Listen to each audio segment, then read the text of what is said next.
All right, y'all. Hit the like button, follow, subscribe, enjoy the podcast.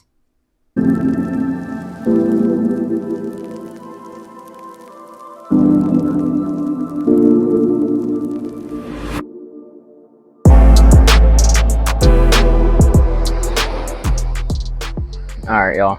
Welcome back to the Shooting Par podcast. Clearly, I'm on vacation right now, but didn't want to miss a week with the Open last week. And then obviously we have the Olympics coming up in 2 weeks, so I wanted to make sure I got on here, give you guys some updates, talked about, one, the U.S. Open, and two, specifically, Xander and Scottie Scheffler, as well as the other events that happened this past weekend, the Barracuda, the Dana Open for the LPGA. So I just wanted to get on and talk to you guys about that. But we're going to jump right into it. Apologize if you guys can hear the ocean in the background. I was going to have the ocean be my background, but there's a bunch of people walking in front of me and whatnot. So trying to not hinder anyone too much with me doing my videos. So, but let's jump right into it. So PGA, it was the Open Championship, Royal Troon, Scotland.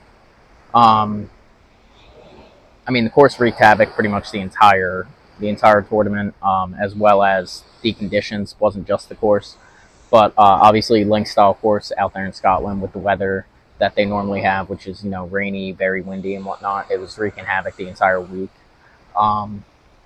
So the scores that I saw kind of weren't too surprising. And with the course wreaking that much havoc, you had a guy drop out, Roman Langescu, I want to say is how you say his name. He dropped out mid-round in the first round after fluffing a shot on the eighth. He did come out later and say that he was injured, or that he got an injury on the fourth hole, but at the time it just seemed like the course had gotten the best of him mentally, which wouldn't have been fully shocking considering how hard that course can play. So, and how difficult it did play this entire tournament. So, but I digress. I'll give you guys the top five right now. So you had Russell Henley at -5 in fifth, Thurston Lawrence at -6 in fourth, Billy Horschel and Justin Rose both tied for second with -7, and then Xander Schauffele won the thing with -9. I think it was after the first day or the second day, one of the guys said, with how difficult this course was, the winning score was going to be in single digits, which is exactly what happened. I can't remember how many exactly, but there weren't a lot of people that were under par for this entire tournament. So it was a very difficult tournament for them, but it made for some great golf, and it made for some entertainment. Thurston Lawrence, feel for him a little bit. He had himself at the top of the leaderboard after the front nine, but he was only able to pull out a bogey on the back nine. So he ended up going one over. He didn't have any birdies, just one bogey and a bunch of pars, which, after putting himself in such a great position, I can only assume that he probably struggled because of, the pressure on him. I mean, you're playing in a major in one of the most famous golf courses, so I think he just felt a little bit of the pressure.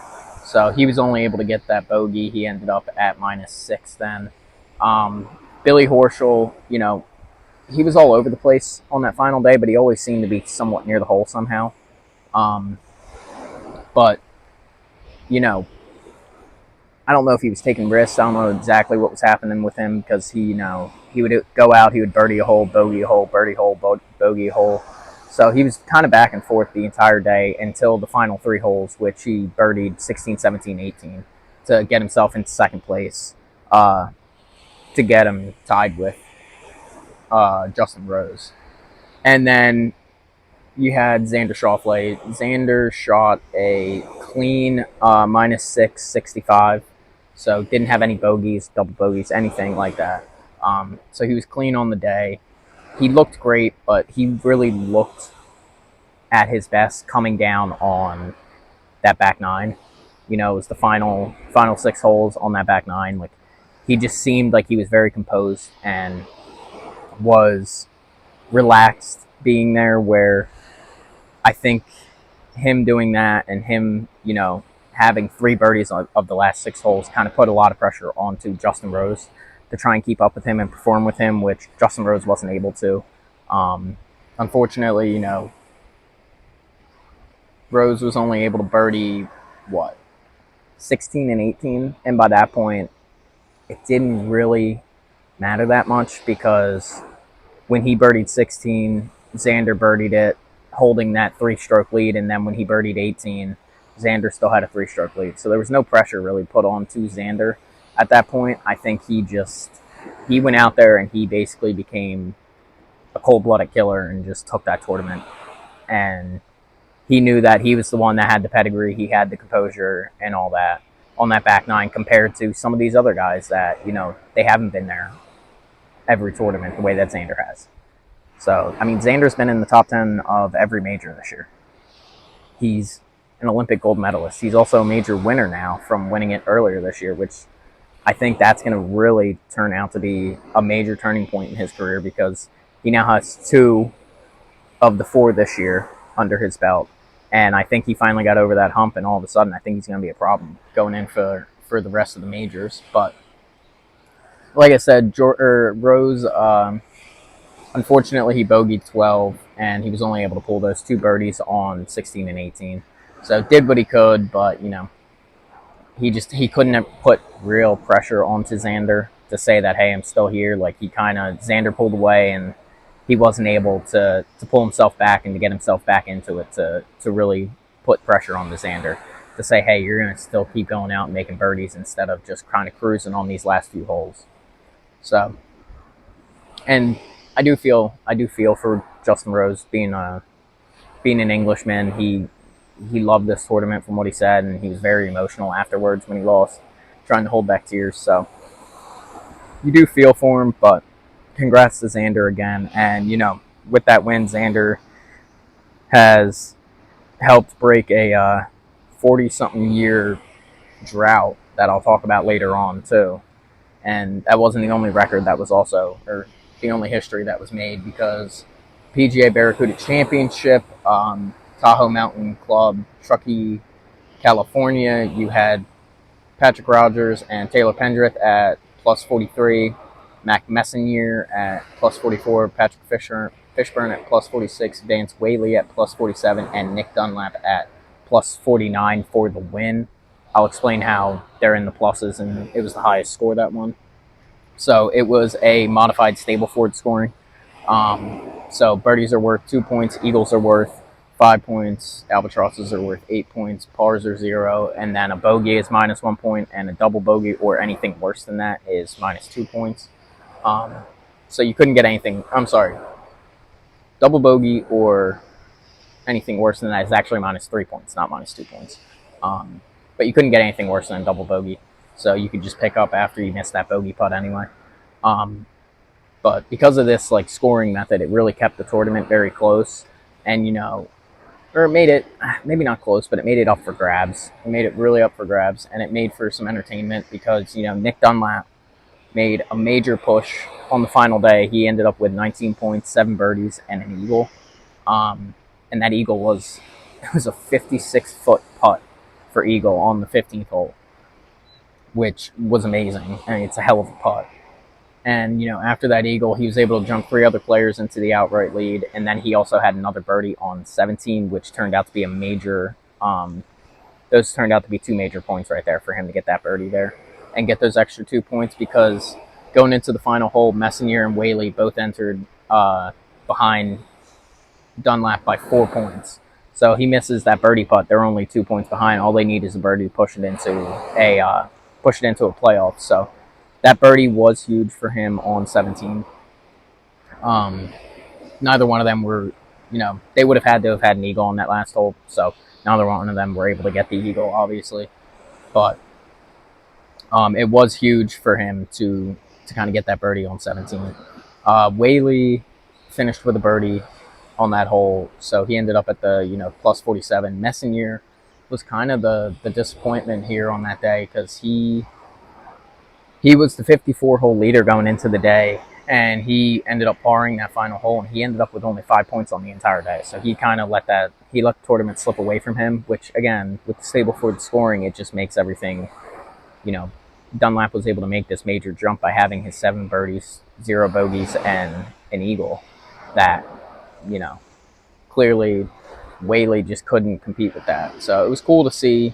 I like this scoring. I hope they do it some more. I think it'll be it's just a fun way of doing the scoring and whatnot. So it was very entertaining. But as I was saying, Xander's history was not the only history that was made. Nick Dunlap also made history, which I will also touch on a little bit later. But congrats to him. If you don't know who Nick Dunlap is, go look him up because the kid's impressive. And you're going to be hearing his name probably for the next 40-something years. No, 20-something years probably.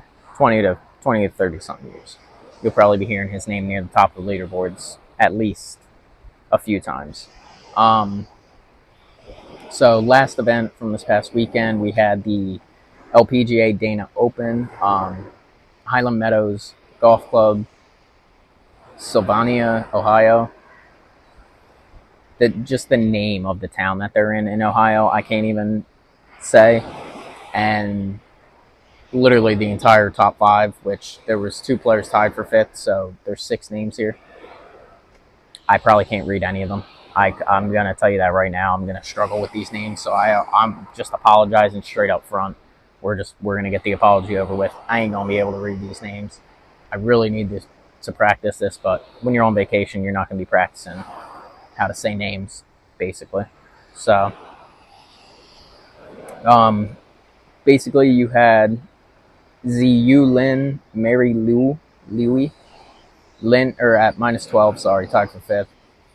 Lin Grant, Sus Chia Cheng at minus 14, tied for 3rd. Hiran Ryu,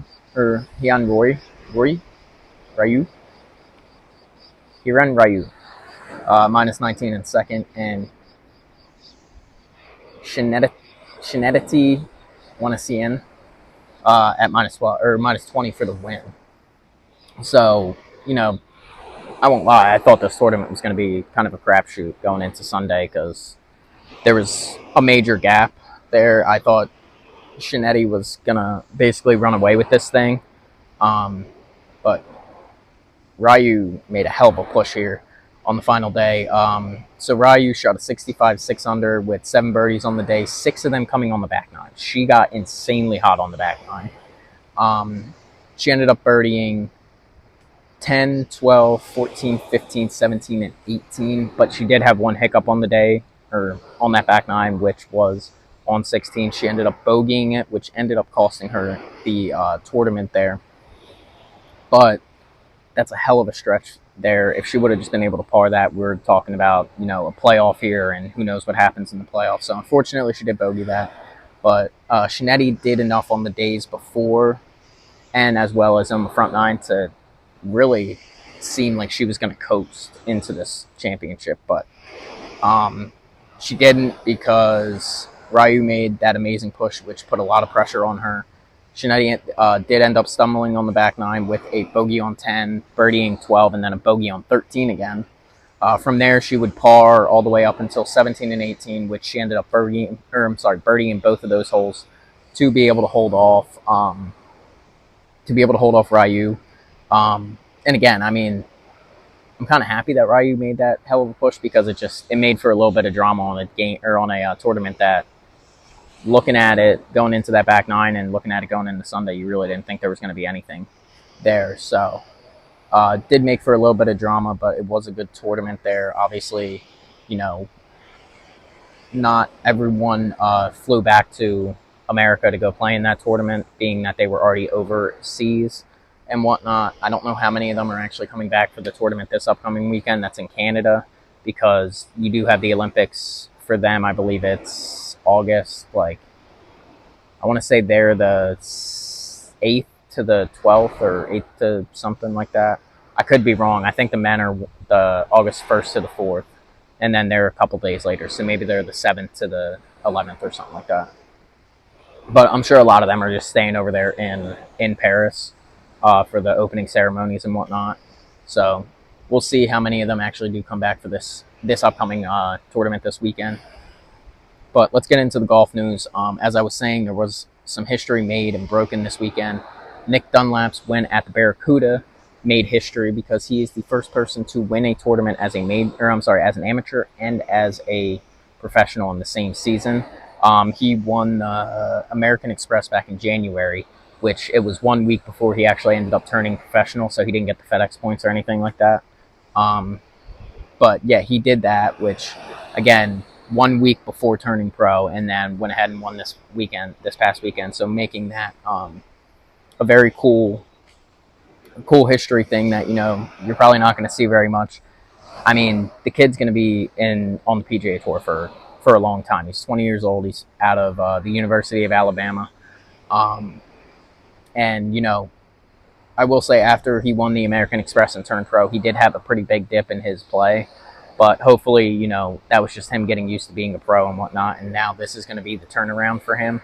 We'll have to wait and see. But hopefully it is for him because I think he's going to be around for a very long time. So congrats to him. Very excited to see what he's able to do in the future and whatnot. And again, I mean, I'm sitting here talking about how good of a player he is. With that American Express win, since he didn't get the FedEx points or anything, that's why he wasn't able to qualify for the Open. Hence why he played in the Barracuda. So the kid is good. It was just a weird timing of when he became pro compared to when he won that first tournament. So the other record that I mentioned was Xander's win at the Open broke a 40-plus year record. So with his win, it's the first time since 1982 that Americans have swept the men's major tournaments for golf. So with Scottie at the majors, Xander at the PGA, Bryson at the US Open, and then Xander again at the Open Championship, Americans have swept the majors. So that was very impressive. It was a big thing that they were talking about. Obviously, it's been that's 40-something plus years, and you think back to with Tiger and all those other people, like we had enough people, we had a lot of good players. So it's kind of shocking that this is the first time in 40-something years. But the other thing that, I'm not hearing enough about is that this is the first time that it's the first time that we've had two major winners since 2008. It's only been 6-7 years. But, it's the first time since 2008. And by 2008, I mean 2018 because I can't speak. So yeah, it's the first time that someone has won two majors in the same season since 2018, which, that's pretty damn impressive because you just don't see that much. And I think that's going to spark the next conversation here again for this Xander versus Scottie debate that needs to happen. Because with his win at the Open, this is a conversation that needs to be had now. And I think the biggest question that will help us answer this of who's having the better season so far is how much do we value the major events more than the normal events? Because that's the real question here is like how much more do we value the majors than the normal events? Clearly the majors are worth more. Clearly the majors mean more. Clearly we put more value on the majors. That's a fact. That's not the question. The question that I'm asking is how much more do we value them compared to normal events? Because I'm talking about every other event outside of maybe, the Players. Players Championship is seen as the unofficial fifth major. So, outside of that, I think we value the majors a lot more than the other events. It's just a matter of how much more. I think it's a good amount. I value the majors a lot. I think if, I ever made it to the PGA Tour and I'm out there playing, like, I want to perform at the majors. I could care less about the other events. Yeah, the other events are nice and they're fun and it's good to win. But, like, I want the majors. I want to win the majors. So, but with that being said, the stats for them are different. But again, this is where the question comes in. So, for Scottie, he does have a major win, but he has 5 other wins as well. 1 major, 5 other wins this season. And statistically, he's better than pretty much everybody in every shot gained category outside of putting. So he has the stats to back him up. He has some wins. He also leads the PGA in scoring average, birdie average, greens and regulation percentage, as well as a few of the other stats. So he has the stats to back him up, and that is something. But what Xander has is he now has 2 major wins, and he's been in the top 10 of all the major events this season. On top of that, after watching him on that back nine, people are talking about him becoming, this almost major killer. Like, he's going to be a problem for every other player come these majors because he's always near the top, and he always seems very composed and relaxed, and nothing's going to get to him. So, like, if they feel any sort of pressure, he's not going to feel that. And the only thing is he might sense it, and that's when he might go into killer mode and start, birdieing off a few holes here and there. And all of a sudden, he's putting the pressure on them even more, and that's when they start to stumble. So, that's the big question here. And then he shot minus 32 cumulative score at the 4 majors this year. That's better than everyone else, clearly. Scottie Scheffler's in second with that. He's at minus 17 for all the majors this year. Xander was 15 strokes better than him in all the majors this year. It just shows how dominant Xander was at the majors. So, and how good he was at the majors. But again, what do we value more? Do we value statistics? Do we value, regular wins and events and stuff like that? Or do we value the majors that much more to where we're saying Xander's having the better year right now?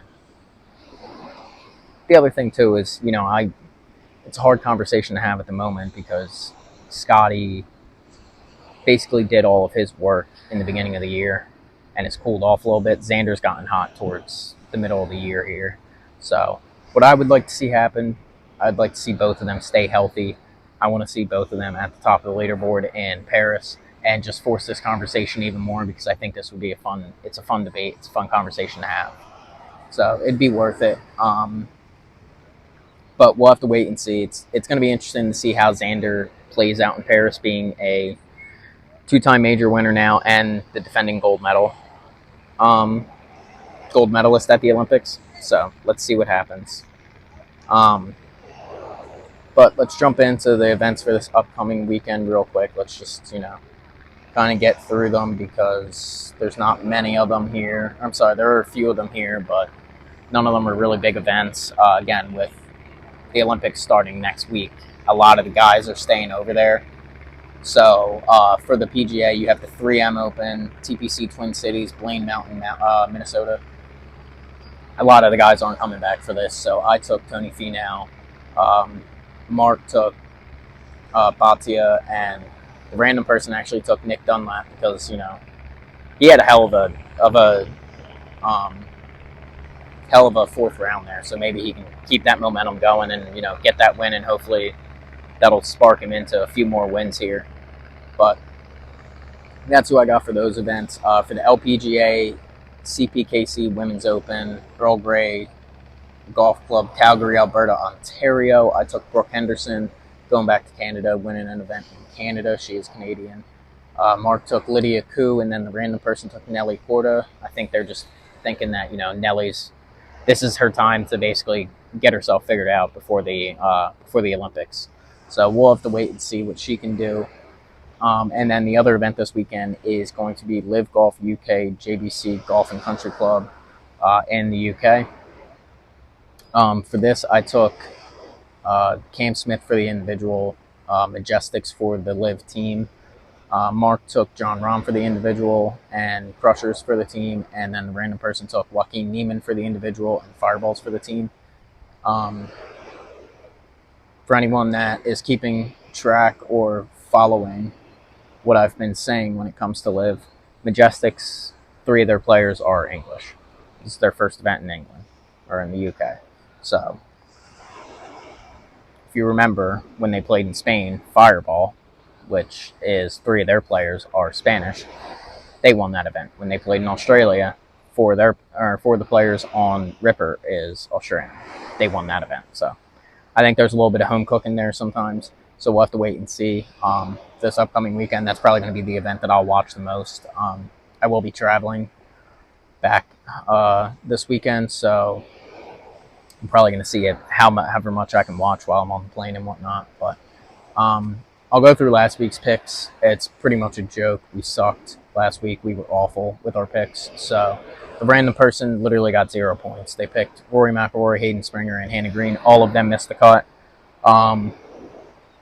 Yeah, I don't even have much to say to that. Mark got 4 points last week. He took John Rahm, who actually placed top 10, and then he took Joel Dahman and Stephanie Kirikou, who Kirikou did withdraw, but I think she was just probably exhausted from the travel because she was in second the week before out in Paris or out in France somewhere. So he got 4 points on that, and then I got 7 points. I took Ludwig, who missed the cut, Taylor Pendrith, who ended up tied for 5th, and Lexi Thompson, who was top 25. So with the points that we gained, I'm at 59. Mark is at 73, and the random is still at 52. So like I said, a couple events this weekend, but the big ones are going to be the Olympics coming up next weekend. So keep an eye on those. Keep an eye out on that. Definitely probably try and watch the Live Golf this weekend if you guys can, because I think this golf course is going to play very interestingly. It's going to be a lot of fun to actually watch that. It's a newer golf course. I think it was opened in like 2018, but I was looking it up and I was kind of looking at the all the different things that come with it, different slopes and whatnot, different attack angles and everything. So it looks like it's going to be a really fun course for them to go out and play. It's probably not going to play well for Bryson with him being such a big hitter, but we'll have to wait and see. But yeah, that's all I got for you guys this week. So we'll see you guys next week when I'm back home.